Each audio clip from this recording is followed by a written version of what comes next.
Good evening, students. Today we are doing our practice paper 7 for the 2027 A-level batch. Right? Today's paper, there are 5 MCQs and there is a structured essay question. This is the first structured essay question we are discussing with you. And it is about hydrogen emission spectrum. Okay. So let's go to the question paper and see what are the MCQs we have to do first. Okay. So this is how the MCQs are arranged. You can see the first MCQ is coming from quantum theory of waves. Okay, so we discussed weeks ago about the photons, right? The particle of energy, about that. So the first MCQ is from there, and the second MCQ is from our emission spectrum, hydrogen emission spectrum, which we learned last week newly. And then we have the third MCQ, a nuclear reaction, and then fourth one and fifth one, those are chemical calculation questions. Okay, so the fourth one here is from limiting reactants, and the fifth one again from stoichiometry question. Okay, right. And then we have our structured essay question. Okay, let's start from the first MCQ. Okay, so in the first question, it is telling there is a bulb which emits a light of 490 nanometer wavelength. It's asking the time that is required to release 1 into 10 to the power 20 number of photons if the light is producing energy per second 3 joules per second. Okay, so if the light is producing energy at this rate 3 joules per second, it is asking what is the time taken to release that much of energy. Okay, that is the question. So using our formula equal h nu, we can find the energy of 1 photon, isn't it? But this nu stands for the frequency. This is frequency, but we don't know the frequency. What they have given us is the wavelength. So we can modify this equation by replacing wavelength using c over lambda, because we know c equal nu lambda, and we can subject nu using c over lambda. So instead of nu, we can substitute this value, this one, c over lambda. But this is the energy of 1 photon. So, but we can find energy of total number of photons. Total 1 into 10 to the power 20 photons. We can find that value. Let's say it is E total. We can multiply this one, hc over lambda, by that total number of photons. I'm going to put the value straight away, 10 into 10 to the power 20. This number of photons. Okay. And the next thing, they're asking us the time. No, they're not asking the total energy. They're asking us the time. So I'm going to point you out 2 methods to do this. First one, by just using the units, because here you are getting an energy you are measuring in joules. No? So if you want the time in seconds, what you have to do, simply divide this joule by joules per second unit, isn't it? Then you will be getting the answer in seconds. That means the value you are getting here, the total energy of the photons, you have to divide that one by 3 joules per second. Then you will be getting the answer in seconds. That is the simplest method I can give you. The other method is you can go to a little bit of physics knowledge that you are getting in the O levels. Okay, using units. This one is the first method, using units. Second one, you can use the formula. What is the formula? There is a formula for the power. Power equals work or energy divided by time. Okay. So here what they have given as the 3 joules per second is the power. So what we can do, to get the time, we can subject time, then it is work over power, or in other words, energy over power.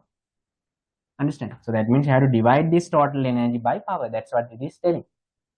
So by these 2 methods, you can figure out the answer. Understand, Laman? So don't be confused with the this value 3 joule per second, just try to find a way through the question, because this is what is coming from the chemistry. Understand? Right. Now, how can we find this answer? So now we can take the value time here. Time is equal to E total divided by 3 joules per second, which is the power. So E total is Hc over lambda into 1 into 10 to the power 20 divided by 3 joules per second. Okay, 3 joules per second. Right, now let's substitute the values and see. H is the Planck constant, 6.626 into 10 to the power minus 34 joule second. And C, 3 into 10 to the power 8 meters per second. And here's the number of total photons. And you're going to divide that one by lambda. The lambda, the value they have given is 490. So I converted that one here into the unit that is more convenient for us, because we have to use it in more meters, no? Nanometers, you have to convert into meters. So then it will be 490 into 10 to the power minus 9 meters. But if you simplify this one a little bit, you can write like 4.9 into 10 to the power minus 7 meters. Okay, using 4.9 is easier here. Okay, so it is 4.9 into 10 to the power minus 7 meters. And then the value 3 joules per second. If you see once again, you can cancel all the units and you will be getting the answer in seconds. Understand? You will be getting the answer in seconds. Right, now the simplification time. Okay, you can think about these numbers like this. Let's say it is 6.6. You can cut this 1 3, no? Cut with a pencil. If you are cutting something, cut with a pencil. And here it is 4.9. We can say approximately it is as 5, no? 5. Then into this one, 10 to the power minus 7. That means it will become 10 to the power 7. And 7, 27, 35. Here only 110 is there. That means, Lamai, it is 66 division 5. So the answer should be somewhere around 13. Answer should be something greater than 13, isn't it? Somewhere around 13. So there is only one answer which is having which is giving the value around 13. Okay, so here I wrote, what I wrote is 5. Okay, not visible there. Okay, so here there is only one answer which is around 13. It is 13.5. We get the proper values, we can exactly get the 13.5, but no need to do so. So this question is a good one. So think about the method we use there. Okay, so don't worry about this 3 joule per second. You can do either one of these two methods. All are accepted, right? So considering units is a very effective way of doing questions, because you don't need to remember the whole formula. Sometimes some physics means these are from actually O levels, right? So some formula might be needed fast enough in doing questions, right? But using units, you can easily find the answer, easily find the method, what to do. Should I divide? Should I multiply? Like that, you can get the clue fast, right? So let's try the second MCQ. Energies of first 4 lines of the emission spectrum of hydrogen together with the relevant wavelengths are given. So they have given a part of the emission spectrum. Okay, I'll just quickly put what it is there. So here's the first line. First line is always thick. That means high intensity. We'll talk about that one when we discuss the structured question. And here it is E2, E3, and E4. Right? And they have given the energies of these lines. So E1, for example, 3 into 10 to the power minus 19 joules. And for these also, they have given some values. Energies are given. Okay. And the question is asking to which region this series is belonging. To which region? Is it falls to the visible region? Is it falls to the ultraviolet or UV? Infrared. They're asking to which region this is going to fall. Okay, for that they have given us the wavelength ranges too. You can see in the paper. It is saying UV light nanometer 1 to 400, visible 400 to 750. What we memorize in the class is 400 to 700. Okay, and infrared 750 to 2000, like that. They have given the ranges. Okay, so here you have to just think, right? If you find the wavelength of one of these four lines, no need to do it for the all the four lines, right? Because if you take, if it is Lyman series, let's say for example Lyman series, to which region it belongs to? This belongs to the UV region, ultraviolet region of the electromagnetic spectrum, right? So if it is belong to the ultraviolet region, all the lines of that Lyman series will be there in the ultraviolet region. So only checking one line is enough. You have to understand my point. No need to do the question for all the lines. Okay, so just find the wavelength of one line, then you can figure out which series, which region that this series is going to fall. Okay, so to find the energy, so here the energy of one photon is the energy of one photon, right? This is the energy of one photon, right? So one photon energy is equal hc over lambda. We use the same formula earlier, right? So now we have to find lambda. Lambda is equal to hc over E. 6.626 into 10 to the power minus 34 joule second, and 3 into 10 to the power 8 meters per second speed of light. We're going to divide by energy. 3 into 10 to the power minus 19. You can see why I choose this value, because it is very easy to simplify. So I can cut this 3 to 3 now, isn't it?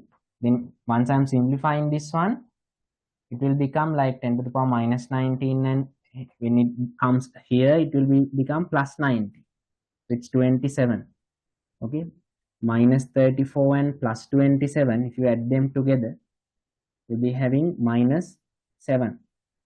Okay, so the answer is 6.626 into 10 to the power minus 7 meters. You'll be getting the answer in meters now. But how do we convert that one into nanometers? You just multiply this minus 7 into 10 to the power 9, then it will become nanometers. Okay, that means 662.6 nanometers. Now this value is there between which range? It is there between the visible range.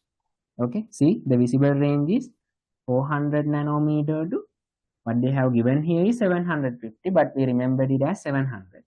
It doesn't matter, no problem. So it falls into this region. So therefore this line is visible. This line is visible. So then all other lines must be visible too, isn't it? So what is this spectrum? What is this series? So therefore this series is Balmer series. Balmer series. Okay, so they're asking you to identify the series. So none of the series are there in visible region, except only the Balmer series you can find in the visible region, isn't it? So that's how you get the answer. Is there any doubt, any problem with the second question? And it's an interesting question. I actually took it from a term test paper question, at a term test paper of a Colombo school. Okay, right. Shall you go to the third one? Third question is about nuclear reaction. There is a nuclear reaction given. You have to balance that one. N01 is neutron, no? Neutron. They're asking what is X. So let's put A and B here. You can understand. And the above these numbers are called nucleon number. Nucleon number. And these are called the proton numbers. Proton numbers, which are representing the number of the charges, the positive charge. Okay? Or in other words, you can say number of protons, right? And nucleon number is representing the mass of the nuclide we are considering here, right? Okay, so then you can say the sum of the nucleon numbers in the left side must be equal to the sum of the nucleon numbers in the right side. So from that we can find out the value of B. Then you can do the same thing for the proton number, and then we can find the value of A. Okay, so let's try that one and see. So 92 plus 0 should be equal to 52 plus 40 plus A. If you add these two, you will get 92, no? 92 plus A equals to 92. So therefore A must be 0. A must be 0. That means its proton number is 0. That means it doesn't have any charge. Isn't it? That's the meaning of that one, no charge. So then there are two nuclides given, H11, H12. You can eliminate those two answers because there should be 0 for the proton number. And then you can try the same method for the nucleon number. Let's do that one. 235 plus 1 is equal to 137 plus 97 plus B. Okay. And here 137 plus 97, 4, 1, 3, 234. So 236 is equal to 234 plus B. Then your B is equal to 2. Okay, B is equal to 2. So then the mass should be 2, but there should be no charge. But if you examine the answers, there you have only the neutrons given. 1 neutron, 2 neutron and 3 neutrons. Okay, so the proper answer will be 2 neutrons. Okay, because 1 neutron is 1, 0, 1. If you multiply this one by 2, then the proton number is 0. But your nucleon number would be 2, which is matching here. Understood? So the answer should be 2 neutrons, which is the answer. Answer is answer 2. Okay, students? Right? So I know this is kind of a thing we practice over and over with our papers. So I hope now it is all clear to you. So what do you think? Any doubts regarding the third question? So let's do the fourth MCQ. So there is a reaction given. NO2 gas reacts with H2O gas. So NO2 and H2O. There is a reaction happening. And it forms HNO3 gas and NO gas. So we need to balance this one, no? Before trying anything. If you check nitrogen, you have 2 nitrogen here, but you have only 1 there. And if you check hydrogen, there are 2 hydrogen, but only 1 hydrogen. Okay, so like that, you can start from somewhere. Let's start from hydrogen. Here you have 2, no? And put 2 here. Then the number of nitrogen is 3. So I need to put 3 in front of this. Then let's check for the oxygen. Here 2 into 6, 2 into 3, 6, and 6 and 1, 7 oxygen atoms are there. Here also you have 7 oxygen atoms. So now the both sides are balanced. Now the stoichiometry ratios are 3:1:2:1. Yeah, they are giving us some data. So it says NO gas is present in a closed rigid container.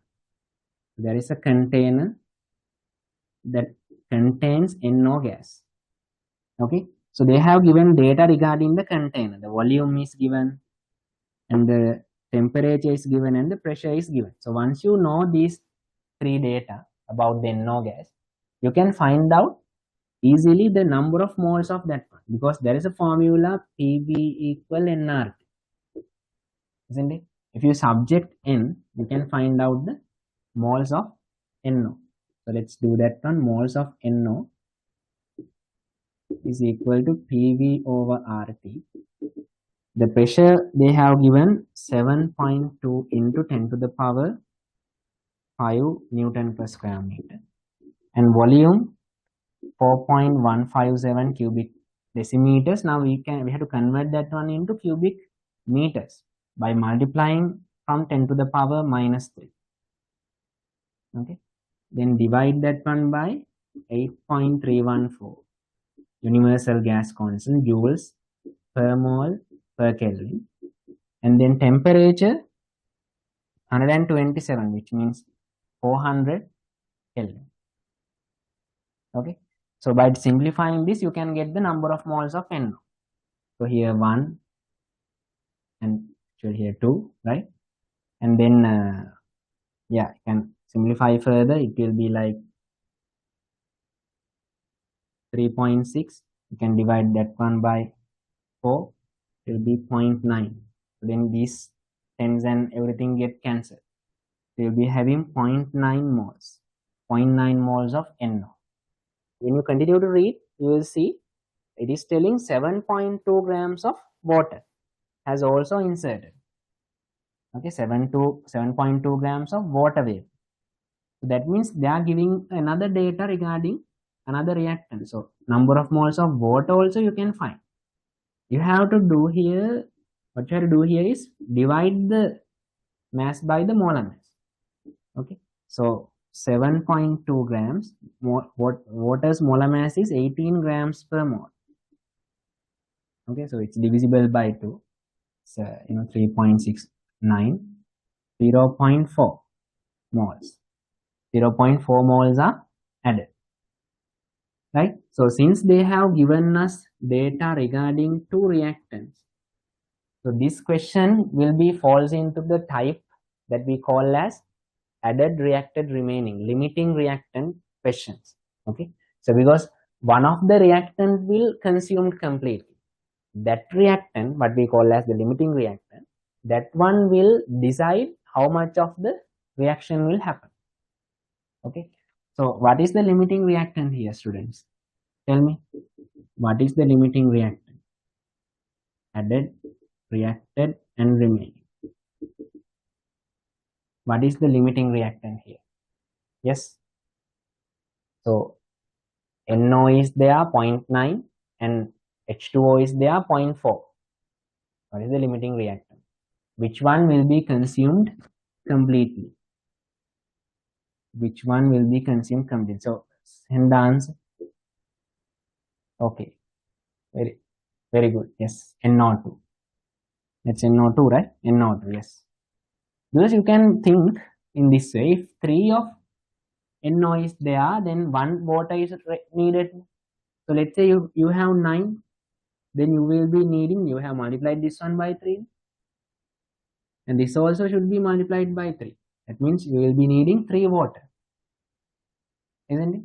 So if you are having 0.9, then you will be needing 0.3. Okay, but you have more than that, no? That means our NO2 is fully reactive, like that identical. So if you go it using the water, if you want to completely react this water, that means if you are having 4 here, then you will be needing 12 of this. But you don't have, that means if you have 0.4, you will be needing 1. You don't have 1.2 moles of NO2. So therefore, water is not fully reactive. Here, like I said, you can understand this NO is fully reactive. So with that, 0.3 of water is reactive. Here they are forming 0.6 of HNO3 and again 0.3 of NO. Okay, so like that, according to the stoichiometry, you can get them here 2, 1. Okay, so number of moles of remaining things here, it's nothing remaining. So this is our limiting reactant. Okay, and here 0.1 is remaining, 0.6 and 0.3. So what is the total number of moles? Total number of moles. Here 1.0 moles total moles are there. Okay, that means 1 mole is there total. So it's not asking the total moles, no? They're asking the limiting reactant, and other thing they're asking is the total pressure of the content. So to find the total pressure, still they are telling us they keep the gases in this rigid container. That means we know the volume if it is rigid container, and they gave the temperature also, and we found the moles, therefore we can find out the pressure. Okay, so since I need some space, I'm going to clear this part the way I found the NO moles and H2O moles. Is that clear to you all? Shall I erase that? It's fine now. Okay, so now they are keeping this total amount of gas inside this, isn't it? Now it is containing NO. No, now the NO is finished. Now you have remaining water, HNO3 and NO. Earlier I made a small mistake. No, I put it as NO. So actually it should be NO2. Okay? Please correct that one. Right. Anyway, so we can apply P equal nRT. If you subject P total, it will be N total RT over V. Okay. So what is N total? 1 mole. R 8.314 joules per mole per Kelvin. And temperature is, it is still we are keeping it at 127 Celsius. That means 400 Kelvin. You have to substitute temperature in Kelvin. And the volume is 4.157 into 10 to the power minus 3 meter cube. You can do the simplification here. 1, 2, and it is 8. Yeah, 8 into 10 to the power 5 Newton per square meter. Or you can say it in Pascal also, right? So the proper answer, that is having 8 into 10 to the power 5 and the limiting reactant together properly, is answer 3. Understood, Lama? Shall we try the next one, 5th one? So how many of you did the 5th one properly? And that's a good question actually. That's a very interesting method for that question. And we did a similar one maybe last week or the before one. There was another good question. And this is also something like that. There is an easy way of doing this one, and there is a hard way of doing this 5th question also, right? I know you all like to learn the easy way. So in case if you did this one in the longer method, try to just learn and understand what is the short method. Okay, right, so let's go to the next question. Write a good review for this one. Following reaction occur when excess hydrogen reacted with 1.5 gram mixture of Fe2O3, Fe3O4 and Fe2O3. So there are chemical names for this, but you don't need them right now. Just focus on the formula. Fe3O4 is one compound, the other one is Fe3O2. Fe2O3, sorry. Fe2O3. Okay. And with hydrogen, one of these is reacting. And the balance reaction also given. 3 of this is reacting with to form Fe3O4 and oxygen, water. And they all are gases here. This is a solid, this is a gas, and this is also a solid. And it is a solid mixture basically. In this solid mixture, this is not going to change, it's the same compound, P3O4. And they have given the masses before and after the reaction. So before it is, this is the key point here. Before this is 1.5 gram sample. 1.5 gram sample. So after the reaction, that one is 1.46 gram sample. Understand? 1.46 gram sample. So I told you about an easy method to do the question. Okay, easy method to do the question. Now listen very carefully. The method is this, Lamai. You have to get the mass difference. Can you see the total mass has decreased, no? So what is the reason for the decreasing of total mass? Tell me, what is the reason? What is the reason? Here, the H2 is common. So as a reactant, H2 is there. In this water also, you have H2. So the reason for the reduction of mass is what? This removing of this oxygen.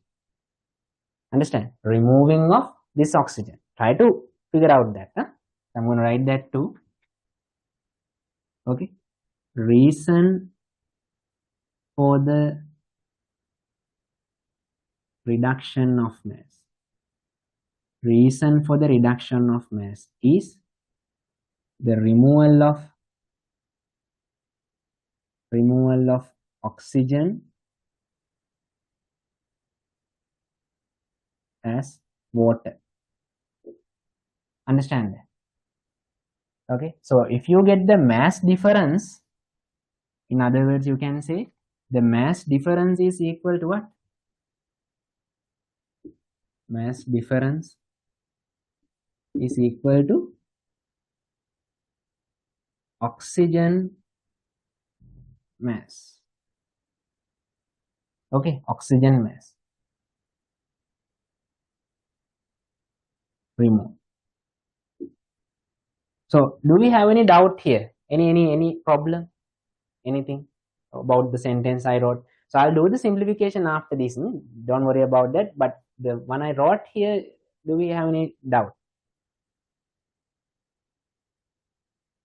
Yeah. Yeah, if you're asking, does this 1.46 is applied for the water? No. Water is a gas here, isn't it? The mass of the mixture obtained after the reaction, it says. And the reaction is stating this as a gas. Understood? So one of you asking from where this oxygen is removed. The oxygen is removed from here. Can you see? Here you have 3 into 3, 9 oxygen atoms. But here you have 2 into 4, only 8 oxygen atoms. The other oxygen atom was removed as water. Is that clear? Now there were two problems. One student asked about whether this 1.46 includes water. So I said no. Okay, because water is a gas. So they are telling about the solid mixture mass. And the other question they're asking where this oxygen is coming. So here you have 9 oxygen atoms. When you do the balancing, you can see it properly. 9 oxygen atoms here. And you have here 8 oxygen atoms. The remaining oxygen is right there. The mass of the mixture obtained after the reaction. So it should be like, yeah, you are arguing that whether the gases, whether don't gases have mass. Yeah, gases also has masses. I'm not telling no. But the question is implying that it is about the solid mixture. Okay. So if it is troubling you, Lamai, just edit the question. Okay. So don't worry. If it is given for exam, it will be given in the proper way. Okay. So it should be like the mass of the solid mixture obtained after, like that. Then think there's no other way to do the question otherwise. Okay. Is that clear? So it should be the mass of the solid mixture. Here, if the solid word was there, then it is more easy for us to understand. No, there's a small problem with the question. Is that clear to you all, Laman? So, and at that solid. So this is a very interesting concept, right? So the mass difference tells you the oxygen mass of the oxygen removed. So that's why I waited. Okay, now let's do the question and see. You have to subtract mass of oxygen is 1.5 minus 1.46. It is just 0.04 grams. That is the mass of oxygen. So what you can do here, you can find moles of oxygen, moles of O, right? 0.04 division 16 grams per mole. Don't divide by 32, okay? Here we are focusing on oxygen atoms. You have to use 16. Okay, so it's going to be, to divide this one 0.01 and 4, 0.0025. 0.0025 moles. That is the number of moles of oxygen. And that number of moles will be equal to the water moles, no? Isn't it? And moles of water, and write like this: moles of oxygen is equal to moles of H2O, and that is equal to the, if you divide that one by 1/3, so if you multiply that one by 3, if you multiply this one by 3, then it will be equal to the moles of Fe2O3. Do you understand this thing? Okay. So here you have 0.0025 moles of water also, right? So therefore we can find out moles of Fe2O3, 0.0025 into 3. That is the number of moles of Fe2O3. Is that clear to you all? Are there any problems of this one? Right? You can see the board clearly now, I hope. Right? So it is not the answer they are expecting. They are asking Fe2O3 percentage. You know the moles of Fe2O3. So how do we get the percentage? How do we get the percentage? So Fe2O3 percentage, mass percentage. You get the mass of Fe2O3. Mass of Fe2O3 and divide by the total mass. And then put it into 100%.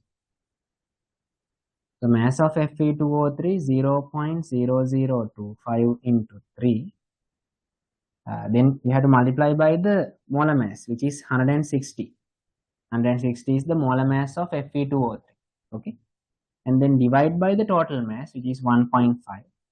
1.5. Then put it into 100%. Okay. You can simplify this one now. This 3 and this will be like 0.5.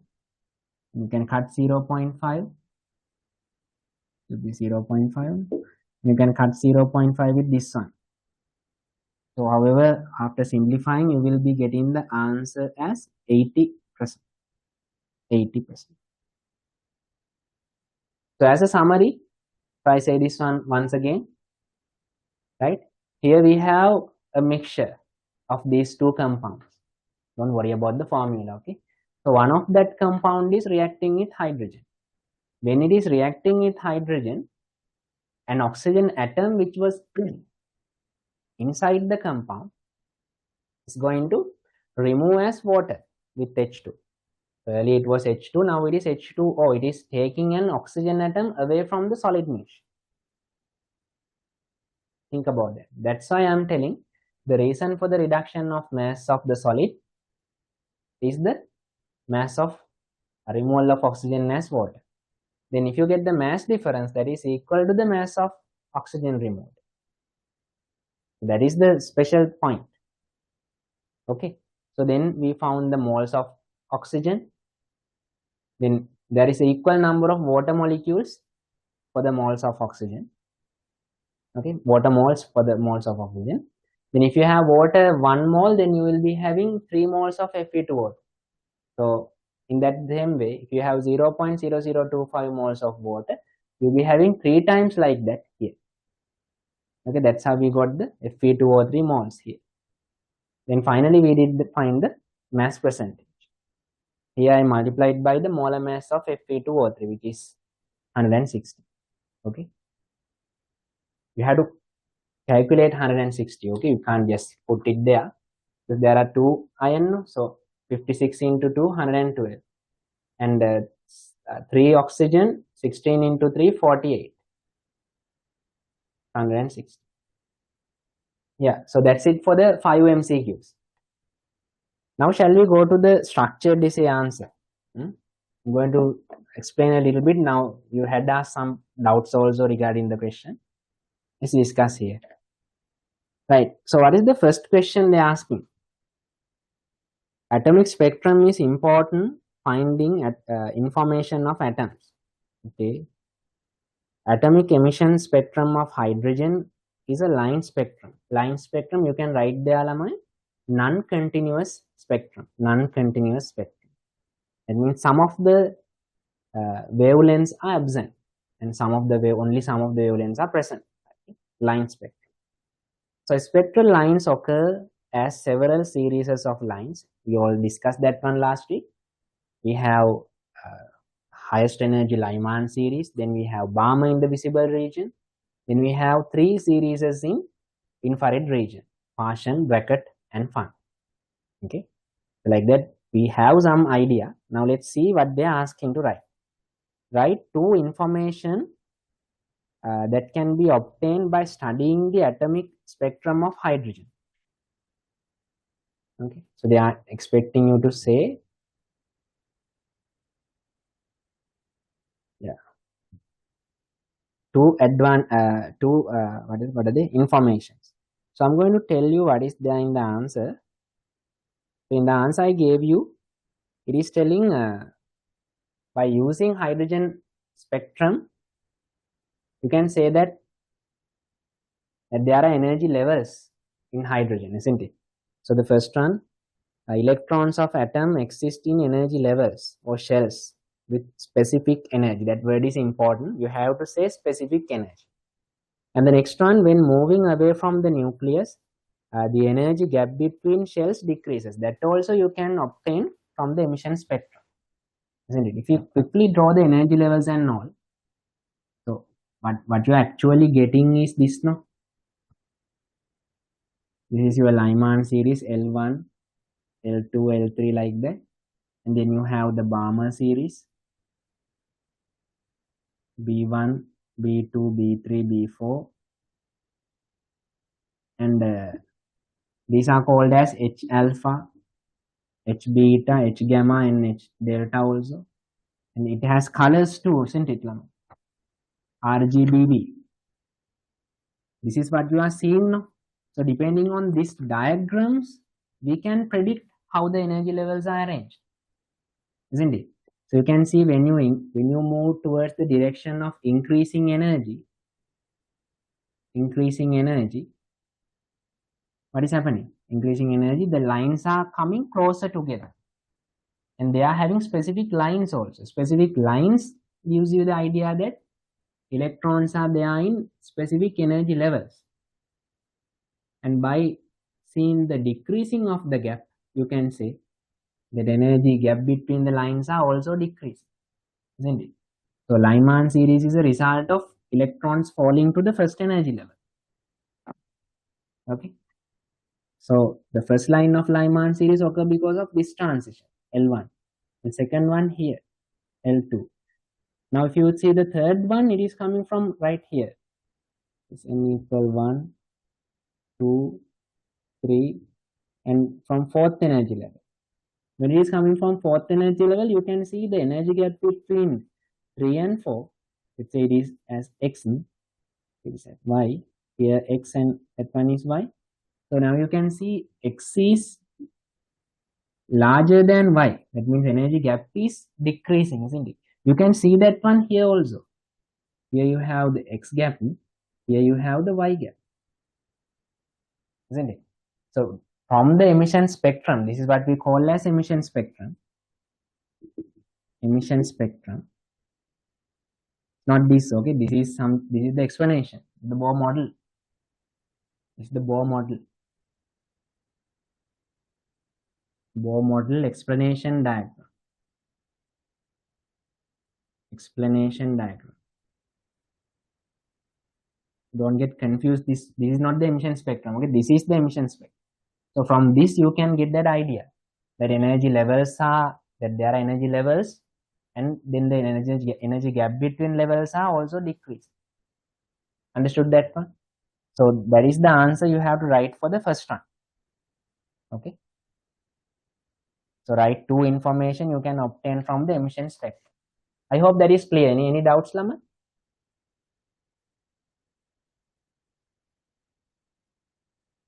So yeah, I can now you have sent some answers that you have written. One student has written like this: it requires specific energies for both excitement and you can say de-excitement, or you can say the releasing of energy, that would be better, of electrons. Specific energies. Yeah, that also fine.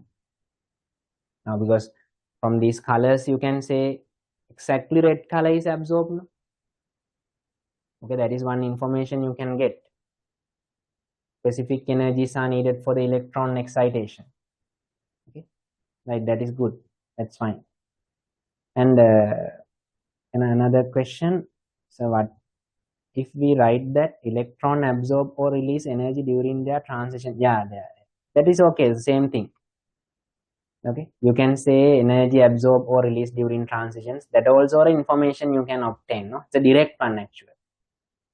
Yeah, add that answer also. So I have given you two things. That electrons are there in energy levels, and then gap of energy levels are decreasing. Those are the two answers I gave. No, and one of your friends are few of your friends are suggesting additional answers. You can write those as well, no problem. The one is like this: electrons absorb or release energy during their transitions. That also you can see. Understand? So it's a kind of an open question, so you can write any reasonable answer. Okay. Right. Shall we go to the next question then? Next one is asking,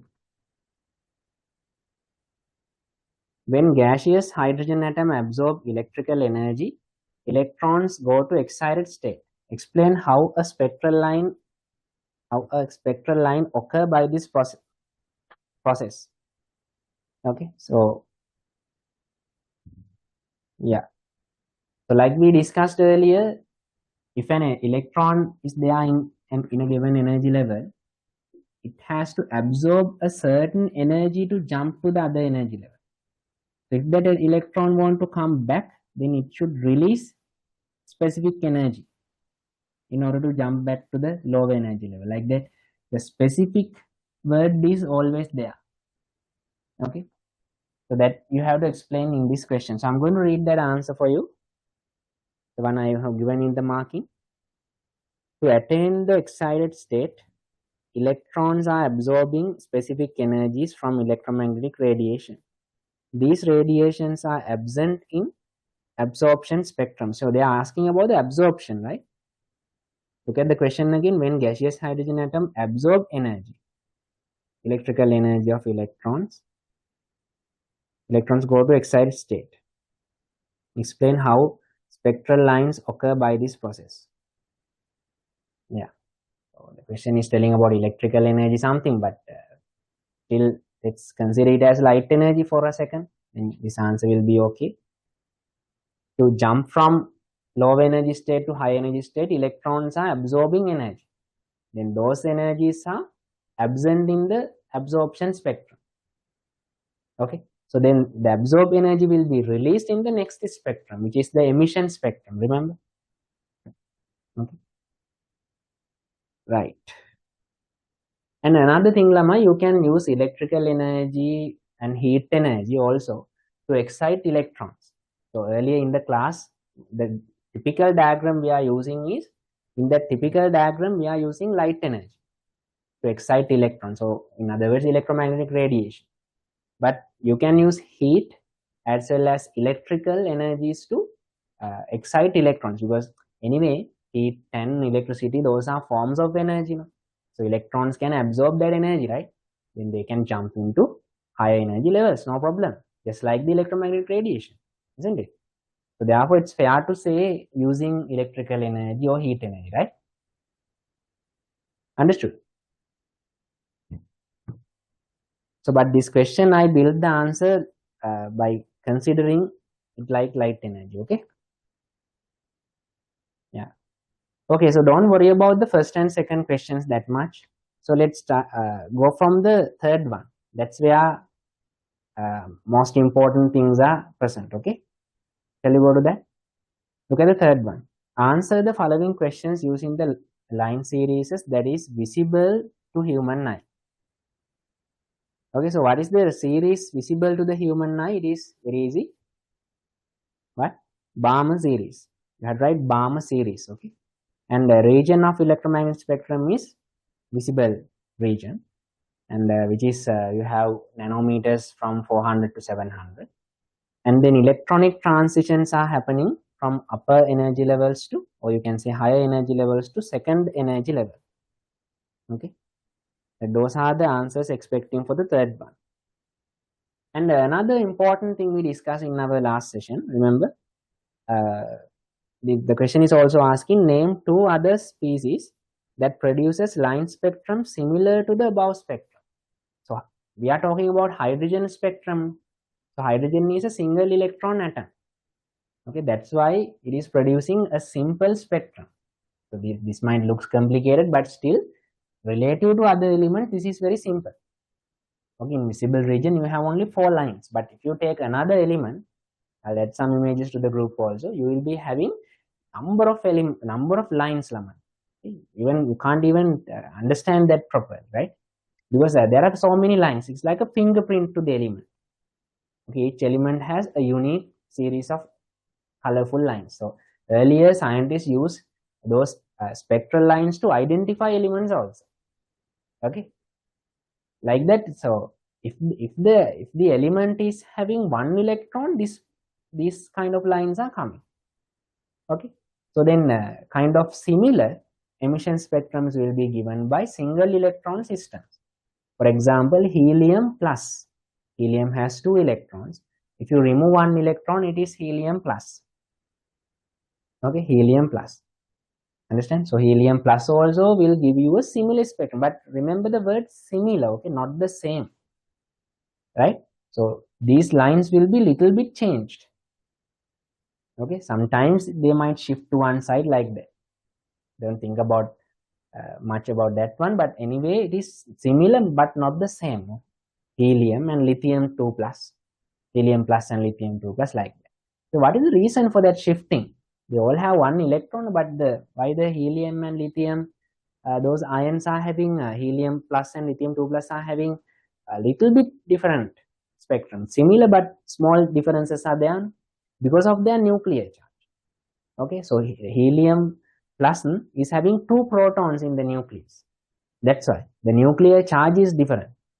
Therefore, the lines will be different too. Then the next one, you have you have to draw some spectral line. So there was a problem with this spectral line to some of you. In my model answer, is very simple thing lah, yeah. In my model answer, I drew the ultraviolet line a little bit thicker. So it's not actually thick. It should be 3 lines with same intensity. Okay, don't. It is not going to be thicker. So it is seeing. You can see it like this. So it doesn't mean anything, right? It should be a line like this. Okay.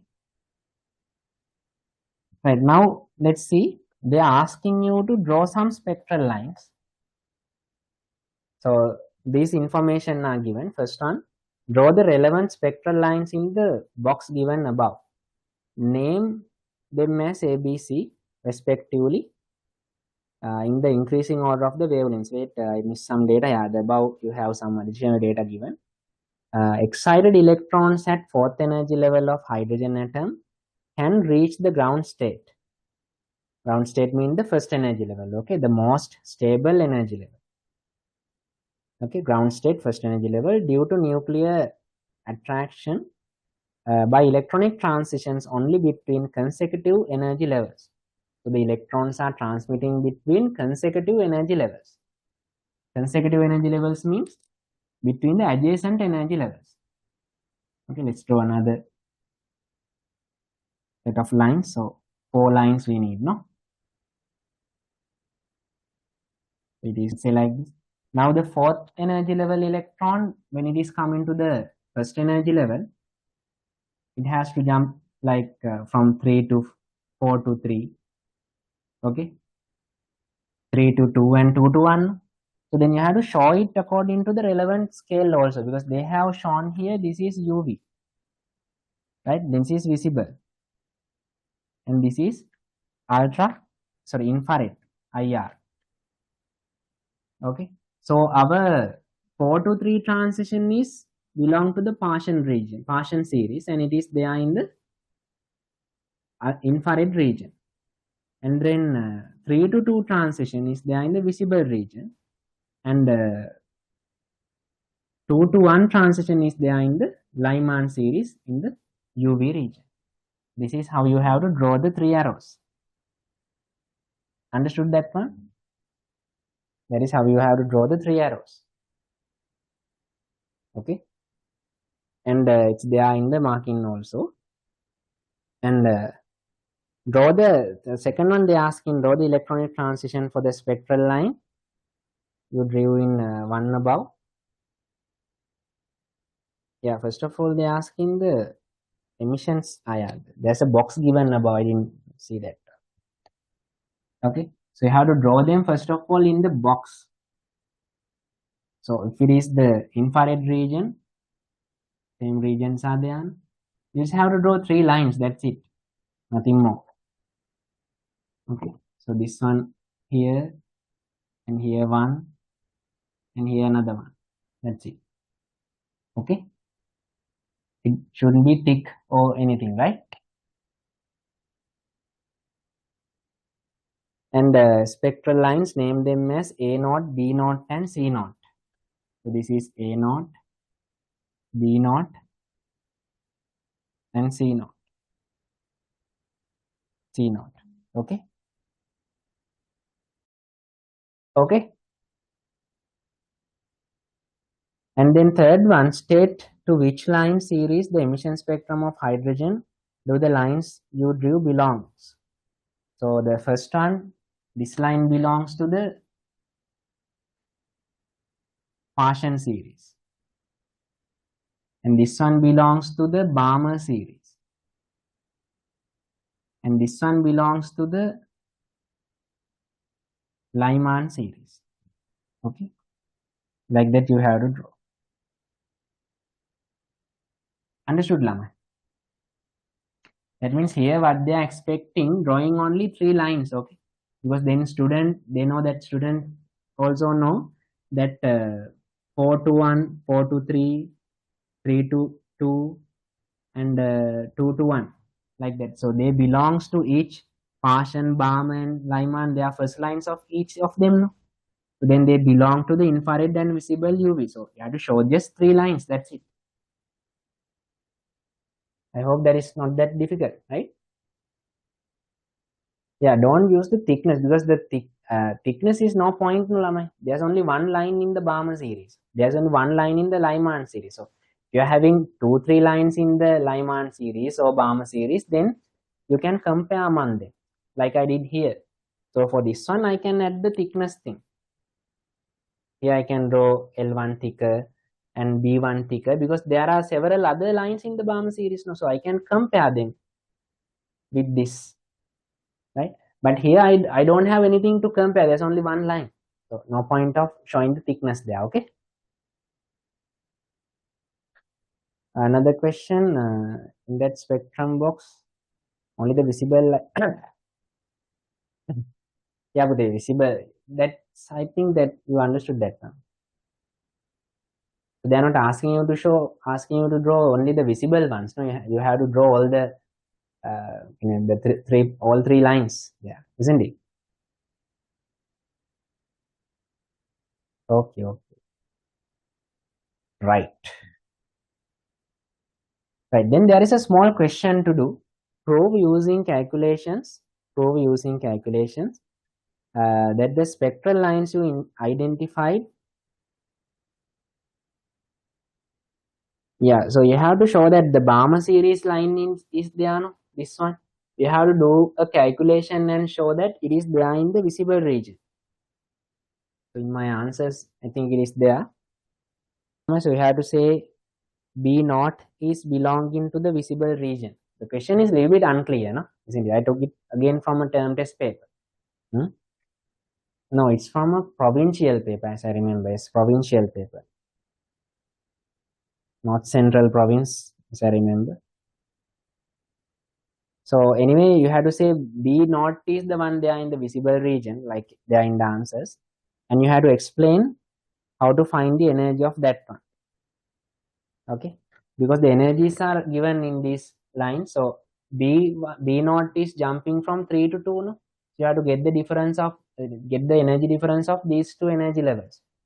Okay, so second energy level energy minus the third energy level energy minus the second energy level energy. Because third energy level has higher energy, no? You have to subtract all from the lower one from the higher one.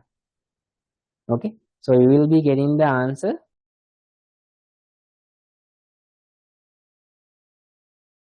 for kilojoules 182. Then that is therefore 1 mole of photons. So then find it for 1 photon by dividing it from the Avogadro's constant. And then the use the HC over lambda equation and find lambda. Your lambda will be there for 657, and 657 is in bit there in the visible region, because visible region is 400 to 700. Like that, you can explain that B naught is colorful. Okay. So I'm not going to do that simplification here. Understand that from the answer script. Okay, Lama? There's nothing much to explain. And look at the fifth one. Draw the relevant spectral line of the line and electronic transition for the change that ionization of hydrogen. So the H plus gains 1 electron. So that is the opposite of ionization energy. So which you will be finding it in here also you have to label, no? A naught, B naught, and C naught. This will be finding in the UV region, and that transition is there from infinite to first one. You label that one as I naught also. Okay, opposite of the ionization. And that emission spectrum, that spectrum is emission spectrum, and line series is Lyman, and energy change is from infinite to first energy level. Infinite to first energy level, or you can calculate the energy change also, like I did in the marking. Understood? So for the last question, energy change, you can write a sentence also, right? You can say energy difference between first and infinite, because they didn't ask to calculate it, no? Only telling the energy difference is the first and infinite is also enough. Or you can calculate like I did in the answers. Understood? So it's a some our first structured Lama. I know there may be doubts, no issue. The questions also little bit unclear. Some of them were good, but some it is better to add some words, no, isn't it? So we will be seeing similar things in the discussion. So let's add those additional words in order to explain it more. Okay, and yeah, write a good review, especially for the MCQs, and you can add a small review for the structured essay also. Anyway, you are pasting this paper into your paper book, no? So there it will be a good thing, right? And for this week also, I'm going to give you another paper, paper 8 will also similar pattern question paper will be there. So 5 MCQs and 1 structured essay question will be there again from emission spectrum. Okay, will help you to remind once again. Okay, everyone. So good night. Study well, write a good review. Okay, so if you have further doubts, please bring them to the class and ask. Okay, right.